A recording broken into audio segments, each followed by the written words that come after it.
Welcome to the Beyond Body podcast with your hosts, Mia and Holly. Join us for a sometimes fortnightly podcast where we explore all things mental health, being a messy human, and how to get the most out of this one precious life. And all the ridiculous stories in between. Welcome back, everyone. It is just me this week. Well, not really, but Holly is not on this episode, but I am joined by the absolutely incredible Dr. Stephanie Damiano. She is the manager of Butterfly BodyBrite with the Butterfly Foundation, which is how we connected. And I reached out to Butterfly to ask if I could speak with Steph when I saw headlines going around talking about the potential introduction of a program in Australia where children are going to be weighed on an annual basis. And this is a really personal one for me, not only from my own lived experience, because this is something that I experienced at school and has left an indelible memory in my mind. But it's also a pretty common thing that I hear from the people who I work with and the people who I speak to as part of my eating disorder advocacy. So Steph and I had a little bit of a chat about what is planned, what is intended, Butterfly's response and recommendations. But we have just the most incredible chat about a number of different things that I think will be particularly relevant and helpful for parents. So if you are a parent, you cannot miss this one. And if you know a parent, you cannot miss this one because then you'll have to send it to them. But we talked about all kinds of things. Like I said, the potential harm of weighing children in school, the food policing which can go on at school. We talk about some very specific advice for helping parents to find ways to foster positive, neutral, body image relationships in their children, as well as a neutral and positive relationship with food. Steph is so full of wisdom, and this is just so full of information and insights. It's just a brilliant listen. So as always, we love to hear your feedback. Please let us know in the comments below your experiences, your insights, and also go and check out the description box wherever you're listening to this or watching it, because all of the resources mentioned in the episode can be found there, and they are extraordinarily powerful. So Stephanie, thank you so much for coming and talking to us about these incredibly important topics, which I am personally really, really passionate about, not only because of the work I do with clients, but because this is a bit of my origin story in terms of being weighed in school. So very excited to have this conversation with you. So in the intro, I would have taken people through what it is we're going to be talking about today, which has been the introduction of the idea or the intention to start weighing students in schools. And I know this has come from the Australian College of Nursing. Can you talk us through, as far as what they've communicated, some of their intentions or reasons for wanting to weigh students in school? Yeah, so first of all, thanks for having me.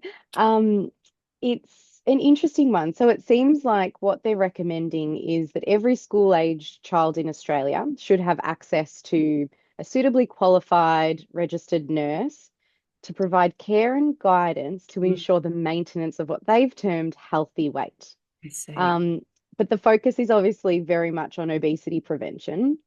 There doesn't necessarily seem to appear to be the consideration of what if a child is actually considered low weight, for example. But I think what they've really suggested is this idea of normalizing the collection and discussion of height and weight data of children and sort of tracking that over time and then making recommendations and supports where necessary. And I think for me, the biggest irony of it seems to be that they're proposing that helping children to maintain healthy weight is a solution to combating weight stigma, which actually really demonstrates the lack of understanding of what weight stigma actually is and why it exists. So it's quite an interesting proposal, I think.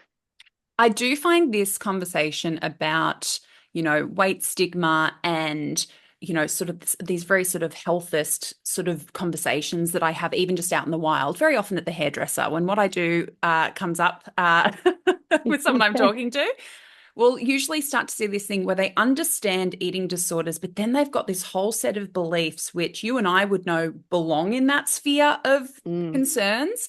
And they think that they're different, like that dieting belongs over here, and the O word obesity concerns belong over here. And then we've got eating disorders where we know it's a whole spectrum of things that interact with each other. And as you say, that irony of let's take the focus off this by putting it under the microscope. Yeah, and like I've used the example previously that it's like trying to combat children's weight stigma by reducing their weight is the same as trying to combat racial stigma by changing people's race. Like it's actually just absurd. Yes. And I think broadly within the eating disorder field, there is this broad support for more school nurses, absolutely, like in terms of general health and well-being. But let's not make the focus on weight. Mm. Let's upskill them in the early identification and intervention of, significant body dissatisfaction and disordered eating. Like, let's actually get them looking at the issues that we know are starting to develop during those childhood and adolescent years. Yeah. Given we know that kids being weighed in schools, this is not a new thing. Like I said, I was weighed in school. I can't remember if it was kindergarten or year one. I don't think that one's better than the other. It's all Yeah. 5 or 6, which one's worse? And I remember my weight going up on the blackboard alongside other kids' numbers. And I was always like, I'm almost 6 foot now. So I was a taller kid and I was a larger bodied kid. And even though there wasn't a lot of commentary even about the point of difference of my body, just the fact the number was different and that it was even slightly pointed out is such a distinct memory of mine. So I know my own personal experience and I know what I've heard from, say, people who I work with. But more broadly, what are some of the reported impacts of weighing kids in school, regardless of age, because it's happening all across high school, primary school? What do we know are some of the knock-on effects of having this weight and this number Mm. at the forefront? Yeah, so I guess first I'd like to touch on what you just shared in terms of your experience, because this is something we've heard a lot from the lived experience community. Mm. And it seems to be a point where comparisons and teasing can sometimes happen as well, but also just that general awareness of, well, what is weight? And my weight is different, whether it's higher or lower or just different to peers. And as we know, as children and adolescents, there's this desire to want to fit in and just sort of be just the sort of in between a lot of the time. Yes. Um, so it's definitely a shared experience. I think what's being proposed here is not necessarily then calling that out in front of a classroom. I would hope that the intention would be that it would be a lot more private than that. However, there's still a number of concerns with this sort of kind of proposal.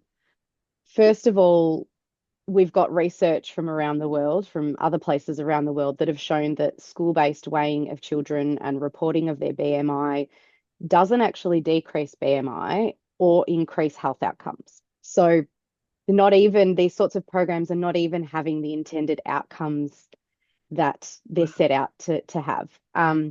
But we do know that they are causing harm and they have the potential to cause harm. So from an eating disorder prevention perspective, I guess the proposal really places children's weight at the center of health. Mm. And we know that this is inaccurate and we know that it's potentially harmful. I mean, imagine being weighed as a child every year throughout your schooling years. They want to At do it those, every year. I think that's the intention. Yeah. So the intention is to sort of track them longitudinally and sort of, so I just sort of think about, points of growth spurts and puberty and just, particularly vulnerable times. So there's that. But obviously making children's weight a focus has the potential to increase their risk of shame around their body dissatisfaction, a general preoccupation with body weight and shape. They may be more likely to experience anxiety around that, and also engage in unhelpful behaviors. So things like restrictive diets or cycles of restriction and binge eating. And we know that, of course, then all of this places them at an increased risk of developing an eating disorder. Yeah. I think what we really want to be trying to achieve in this space, I mean, obviously, we want all kids to be happy and healthy in the bodies that they have. And so we want to try to move away from this I guess, weight-centric diet culture sort of lens and instead engage all children in health promoting behaviors because we know that all children, regardless of their body shape or size, are going to benefit from health promoting behaviors. Yeah, it's like we just are so committed to working backwards, where we're looking at these metrics, which also just don't always tell us a lot because genetically people are meant to be at different weights. And that's particularly going to change as your body is growing and evolving and going through the wonderful advents of things like puberty. Yeah. But also, let's say, for argument's sake, that this data did tell us something really important. We're missing, as you say, like that holistic human experience that one tiny bit of data fits into. It's like I think about people going through the recovery process where weight restoration is one part of their recovery process and how much emphasis we put on that, where we know that the way that we keep people well is we teach them adaptive coping mechanisms. We teach them how to speak to themselves in a way which is productive and not overly critical. We teach them how to regulate themselves. And so even if this point of data indicated anything, there's the focus is so on that working backwards. Let's just deal with the physical and not look at all of the mosaic of reasons why people's health, or, again, not to say that that's even an indicator of health, but just this very, very simplistic view of body size equals health. And that's the end of the conversation. Yeah, and I think also what it touches on is this idea of, well, if we shame people enough about the size of their body or we make them conscious enough of it, then that's going to result in more health promoting behaviors. And we know that that's not the case. So Yeah. we know that the more someone is dissatisfied with their appearance or their body's shape or size, the more likely they are to actually disengage from the behaviors that are actually health promoting. So they're less likely to engage in regular physical activity. They're more likely to experience disordered eating behaviors. They're more likely to disengage from a whole range of things that bring them joy and pleasure in life. And so it's actually not helpful if we're trying to I guess, shine more of a light on something that people might already be conscious of or might already be aware of, or that they're not, and we suddenly make it a focus. Yeah, and it's just another thing we're doing to not let kids be kids. Because so much of what I hear when I'm doing the first couple of sessions with someone, and we're doing a bit of a history intake of how their understanding of their relationship with food and body developed over their lives, they very rarely decided for themselves that their body was wrong. Somebody had to tell them. Somebody had to tell them either because it was their weight or their height, or even when it's positive, even when they're told you're such an attractive, girl, or like you're such a handsome boy, even that is so limiting to them because they feel like that's their worth. They have to hold on to that. So whether it's Mm. positive or negative, any focus on appearance, weight, etc., sort of turns on this self-awareness and this self-consciousness. And as you said, this propensity to compare, which otherwise wasn't there before. So as far as what Butterfly is recommending in response to this, what has Butterfly kind of expressed as far as publicly their views and thoughts on how to tackle this differently or how to engage with this proposal in a way which can mitigate harm as much as possible? Yeah, so I guess Butterfly, in conjunction with the Eating Disorder Alliance of Australia, so a number of key organisations around the country, put out a position statement against this proposal. Um, talking about all the reasons of harm that we just have.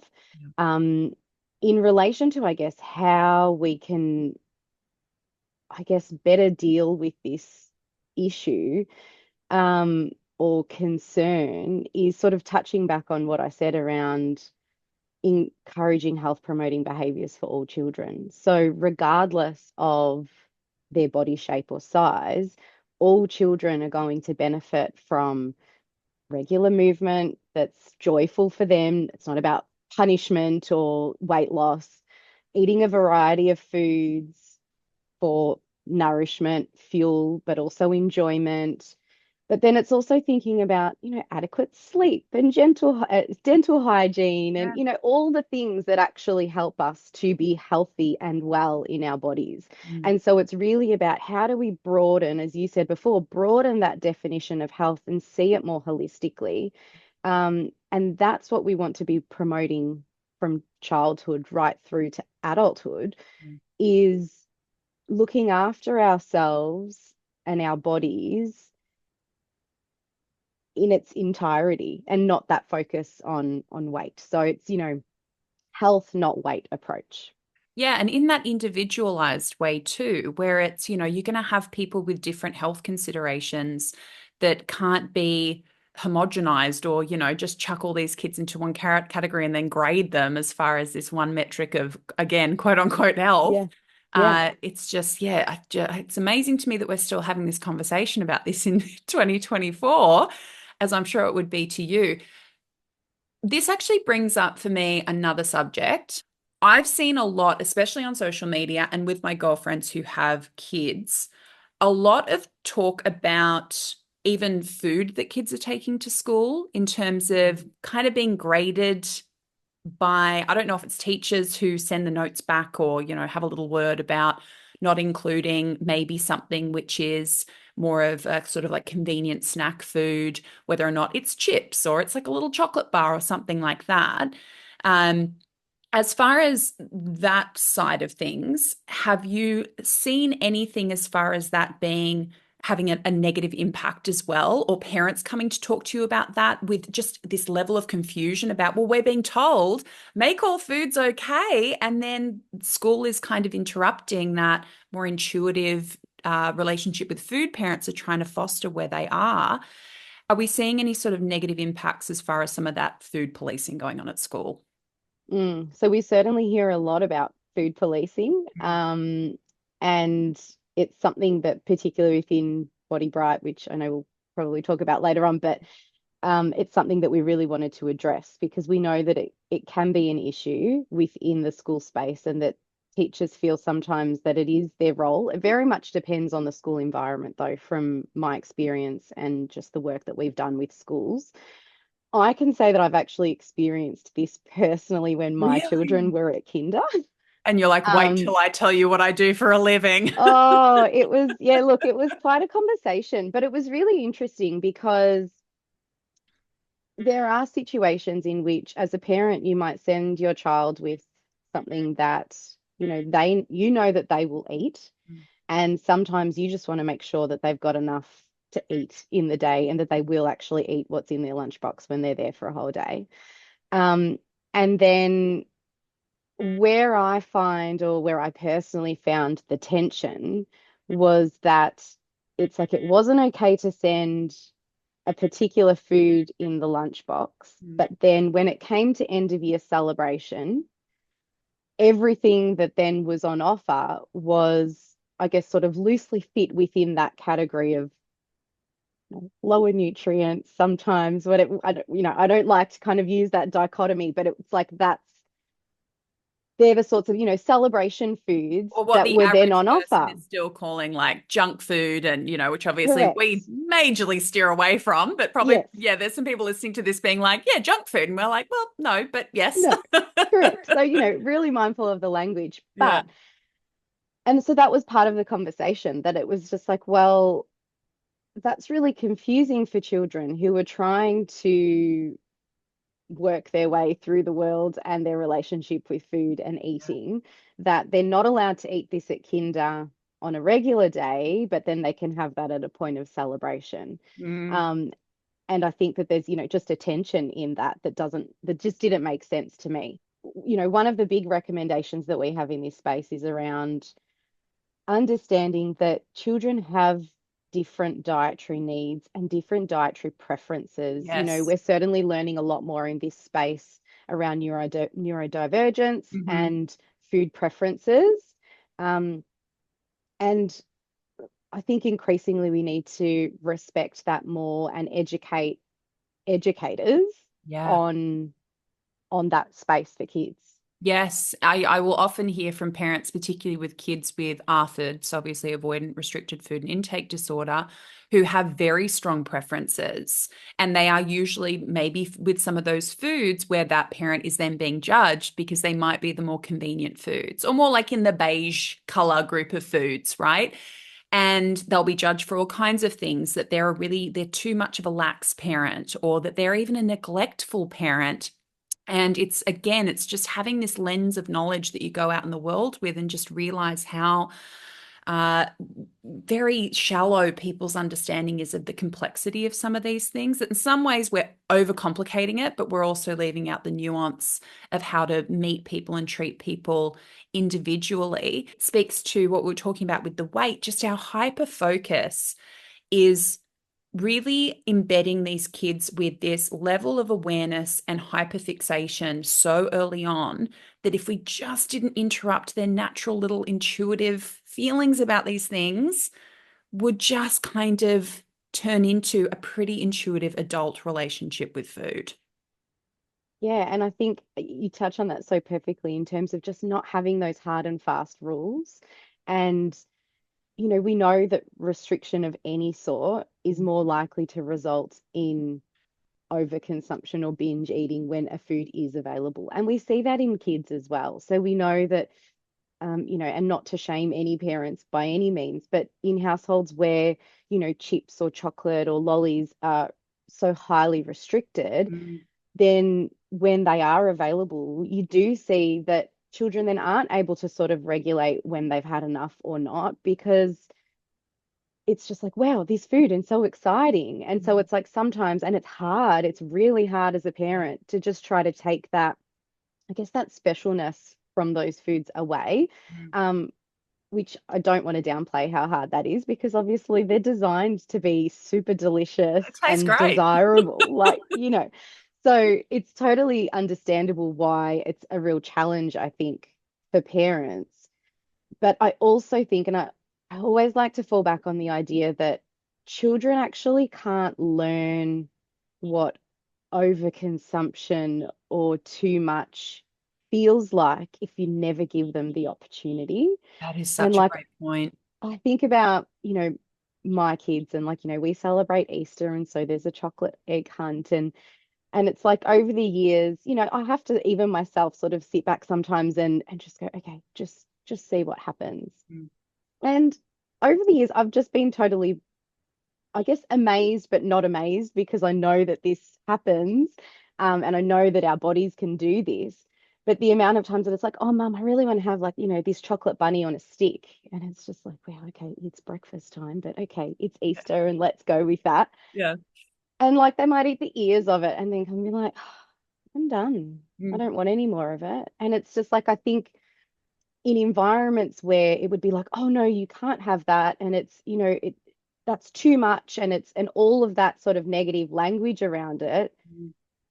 creates such a different dynamic with that food as opposed to just going, yeah, just have what you feel of it. Yeah. And, and not that them, I'm mindful of in those instances that not finishing it or finishing it are actually equal.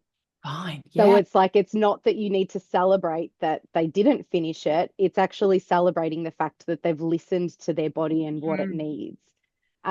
So there's going to be times where they will eat the whole thing and that's okay. And there'll be times that they'll be like, I've had enough and that's okay. Yes. And it's the non-response is the thing that takes it off this pedestal. Because I was that kid. I grew up in the 99% fat-free house. And I was the one who ended up with an eating disorder. What a surprise. And then I would go to, obviously, it's more complicated than that. We Yeah, know that. But it's far only more complicated. a Yeah. contributor. But I would go to a friend's place and walk into their pantry and there'd be everything, like the epitome of variety. And that kid would walk in and grab an apple, and I'd be sitting there like, this is Willy Wonka's chocolate factory. Like I cannot leave here without trying absolutely everything. And I would say to them, are you just allowed to come and grab whatever? Oh yeah, of course. And so I would make the most of this, as you say, with that restrictive, not even just mindset, that was the pattern. I have to make the most of this now because it's going to be taken away from me, which then became the blueprint of my eating disorder, which was very restrictive and then periods of binging. And it's kind of setting up and normalizing for kids, even if it doesn't end up with an eating disorder, even just that kind of pattern of eating is very diet culture too, right? Where we Mm, go through periods yeah. of we're on the 12-week challenge and then we fall quote unquote off the wagon and then we're back on the challenge again. And this is all starting somewhere.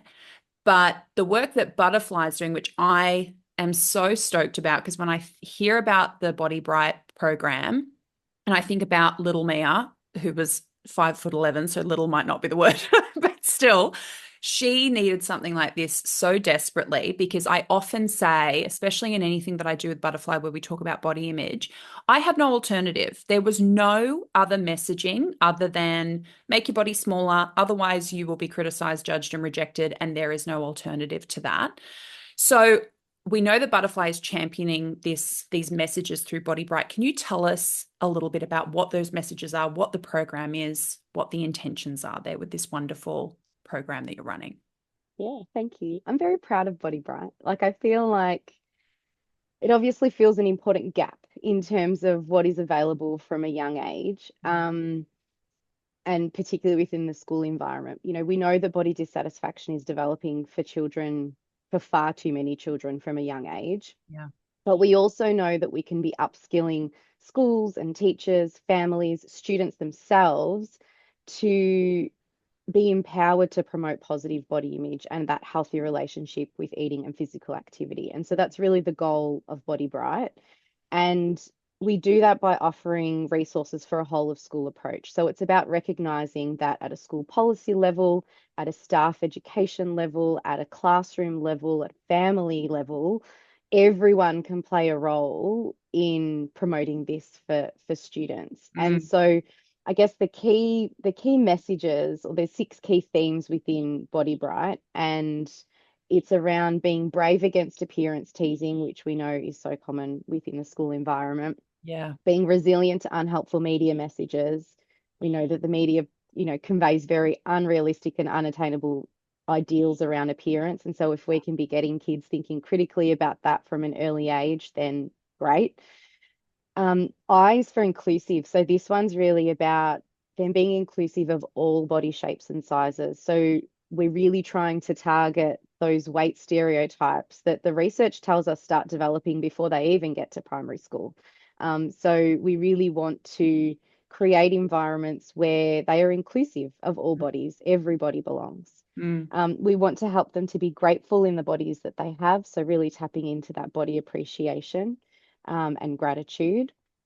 Happy through joyful movement. So moving their bodies in ways that feel good. So trying to build that healthy relationship with physical activity, that it doesn't have to be high intensity and it's important to have breaks and listen to your body. yeah. And then being thoughtful with their eating. So that's the theme that's really around building that positive relationship with food and eating, and not having the food rules, and having the neutral language, and having the curiosity around food and our senses, and the importance of regular eating and fueling our body so that hopefully we can avoid them going down the path of restriction later on.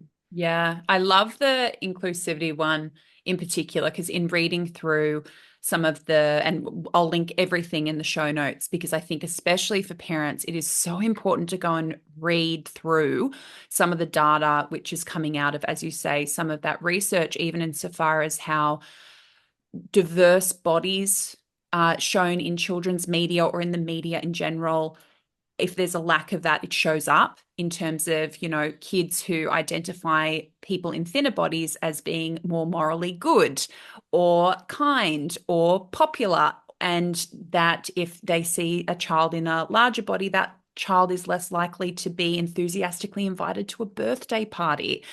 It is, obviously parents have so much that they've got to be juggling at all times, but really seeking out and making sure to diversify what your kids are looking at, and particularly like how you're talking about other bodies as well. That's a lot of what I hear from people is, when I ask about how they're caregivers or the people who they looked up to, how they didn't just speak about their body, but how they spoke about other bodies, they're really paying attention.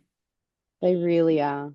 They really are. And I feel like within this space, in terms of prevention, the language that we're using around bodies, food, movement is like really at the crux of it in Mhm. terms of within the school environment with teachers and then within the home environment with family, extended family, anybody who's considered a role model to a child. The language that we're using is just so critical because it has the potential to really plant some negative seeds around how they see bodies or their body in the world. But then it also has the potential to have a really positive impact as well. Yeah. You can't be what you can't see. And the more of it that you can see, like I even do that with clients now where they're like, but Mia, on social media, I'm like, put the phone in a drawer and go to the local park or supermarket and go and look at everyone. Really people watch for a couple of hours and watch all the bodies that show up in Mm, all the different incarnations of their lives. People with kids in tow and, out for a day together, lovely couples out for a day together, people who are, busily getting to a meeting, living productive, full lives, and they're all in different bodies. And paying attention to that and seeing that in the real world, there are people who have access to all the things we want, like love and belonging and friendship. And that as much as these overarching messages are telling us you have to squeeze into a certain body to have access to those things, is it actually showing up if we take that lens off and really look for examples which negate that very, very intense message? yeah.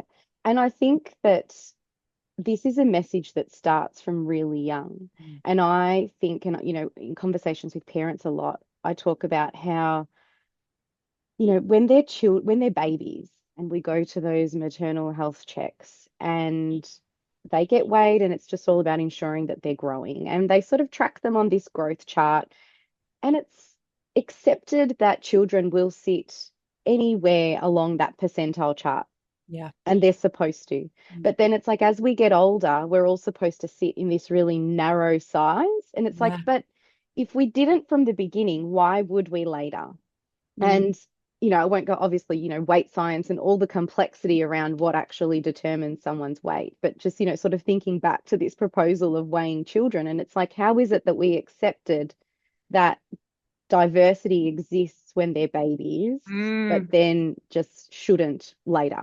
That's such a powerful point, especially because as you get older, you start to collect all of these things that, make your individual health profile specific to you. Like I have two chronic illnesses. When I was 25, I only had one of them. When I was 15, I didn't have either of them. And so, it's only going to get more complex and more specific to you as you get older. Obviously, this has been running for how many years now? It's been a while. Just over 3 years now. Yeah. Yeah, yeah. So, what are some of the outcomes? What's being reported by the schools? What are some of the things that the kids are sharing? What are we seeing as far as the impact thus far? So happy to report that we've had some really positive feedback from schools who are implementing the program.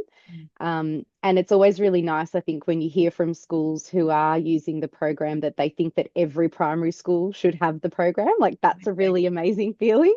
Mm. Obviously, our early pilot showed significant improvements in children's body image, body appreciation, their intention to seek help if they were having a hard time with their body image, and an increased confidence to deal with appearance teasing if they experienced it or if they saw it happening.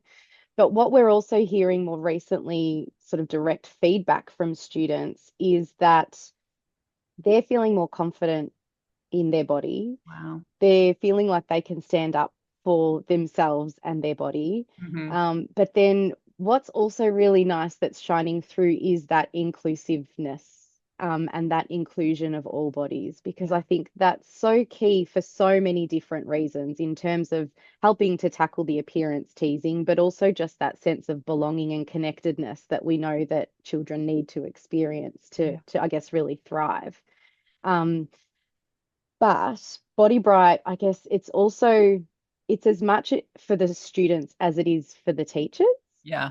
So I think one of the most powerful things that we're hearing from staff who are doing the staff training is that one of the things that they are changing is the way that they talk about bodies, food, and health to their students. And Mm, so, as I was saying before, like I feel like that is such a pivotal key in us actually really working towards the prevention of body dissatisfaction and disordered eating. And most recently, there was one staff member, and this example just sort of sticks in my mind because I feel like it's quite a powerful one. And he shared that he's been critical of his body and struggled with, in his words, being overweight for a lot of his life. And he's conscious of not wanting to pass that on to his students. And he mm, felt like the BodyBrite training has given him the tools to do that wow. and to show body gratitude, which I just think is so powerful in that, this school-based program can have such a meaningful impact on staff and students, which is, Yes. that's the goal. That is so beautiful. And it's so interesting, isn't it, that, whether or not it's working with a parent whilst I'm working with their child or whatever it might be, how people might see how, like we were saying, like this is all on a spectrum of experiences. You don't have to end up with an eating disorder to struggle and to suffer from, as you say, like body image dissatisfaction or, the impacts of teasing. Those things don't have to develop into an eating disorder for them to be serious and for them to be damaging. And to see people kind of go back through their own history when they're on the periphery of some of these conversations and then going, oh, wow, I really do see myself now on that spectrum. It can be incredibly validating for people, I think, Mm. to re-educate themselves and then to have the opportunity to kind of pay forward what maybe wasn't given to them. Yeah, I think so. I think it does put us in a really powerful position to, I don't know, this sounds maybe a little bit over the top, but I a love better over the world top. for the next, like a better world for the next generation where they feel Yeah. like they can be accepted in the body that they have. And to your point around it doesn't necessarily have to end up as an eating disorder. Our the Butterfly Body Kind Youth Survey, which is from with 12 to 18-year-olds, we're very much looking at the impact of body dissatisfaction in that survey, and it's showing that it's impacting young people every day. It's impacting how they're showing up for school or whether they're showing up for school. It's impacting whether they're hanging out with friends or going to the beach. Like there is a real impact on how young people feel about their bodies every single day without it necessarily getting to the point of a clinical eating disorder. Yeah, some of my worst memories are things like begging to not go to school camps, or as you say, if my friends are having a like little birthday party at the beach, I wasn't going to the beach. I wasn't getting in swimmers. Are you kidding me? I've spent my whole life trying to avoid the beach. And so it is making such, and because then, as exactly looping back to what we were saying before, these are the metrics of health that are being missed, like joy and connection and those positive associations with their peers where they're not even able to show up to those things because of this heavy emphasis and focus on body, which this whole weighing, program, whatever you want to call it, is really just kind of backing up that preoccupation and that focus. Yeah, Yeah, it's just like I said, 2024, here we are.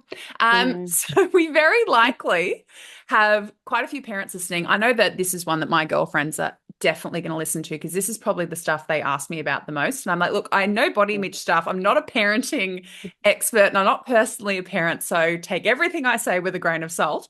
But what would be some of your top tips in the home as far as fostering neutral, positive, something along that spectrum, because it's not realistic that we're all going to be loving our body every second of the day, and that is not the goal. But what are some tips for fostering a neutral or positive relationship with body image for kids?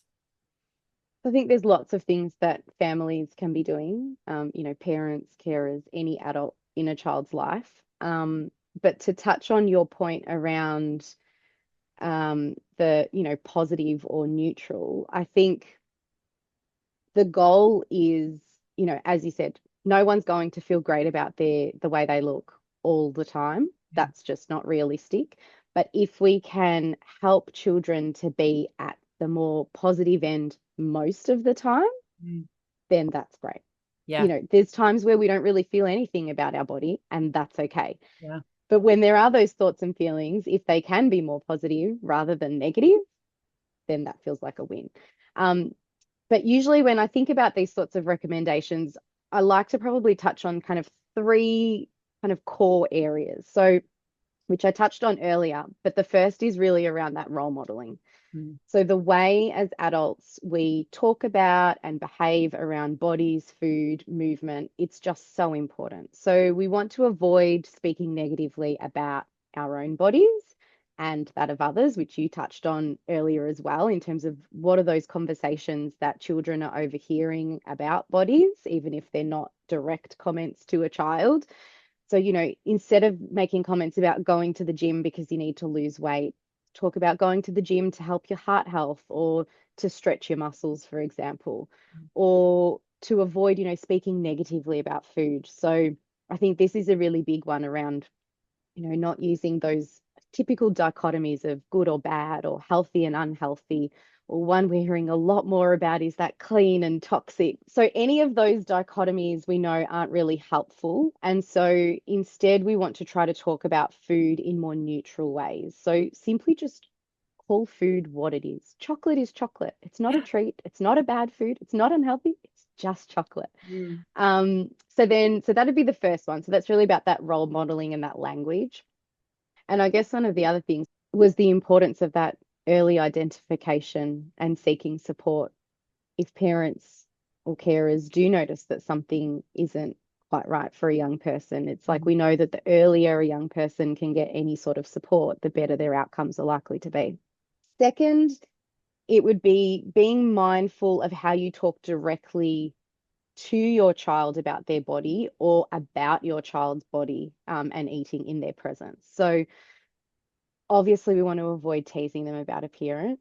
And I know that that sounds like, well, of course, no one's going to tease their child about appearance, but it's not actually surprising when you hear how many times within families there's just those little inside jokes, like they're meant with affection, they're meant with love. Yeah. But they're the comments that really stick, and I often feel like everyone that you talk to has a memory of something that was said about their body by somebody who cared about them some point throughout their sort of childhood, adolescent, early adulthood years. Oh yeah, I'm And flashing it's, back right now. I was like 2 and my cousin was 4 and my uncle kept commenting on how much heavier I was than my 4-year-old.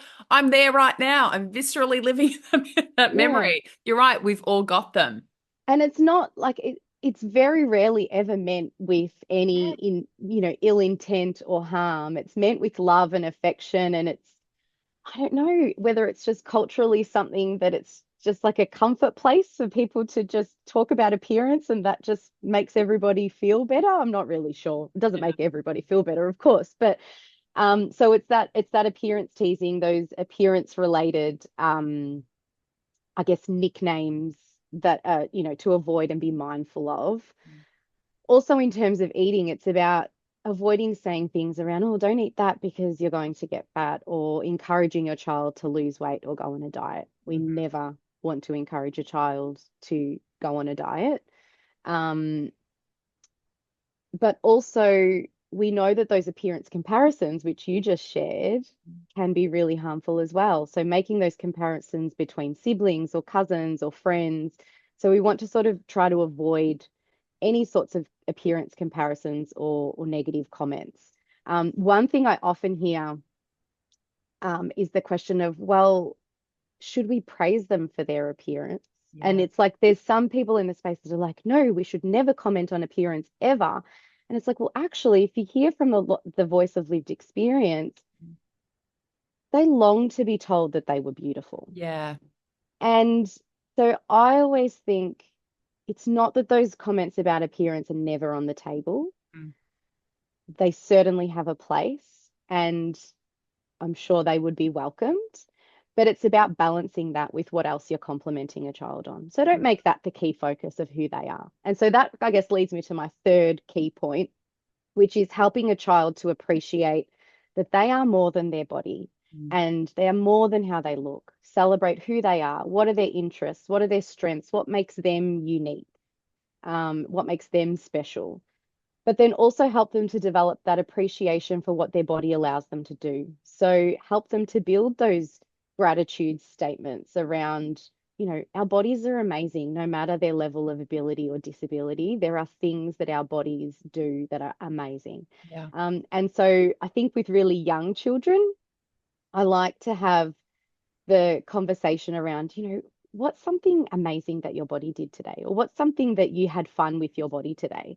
And, with young children, you'll get all sorts of really funny things sometimes, and that's okay. Like there's all sorts of body functions and things that we should be celebrating because there's so much stuff that our body does. Yeah. And then obviously as they get older, you can advance that gratitude statement to being something more around thanking your body for something that it allowed you to do that day.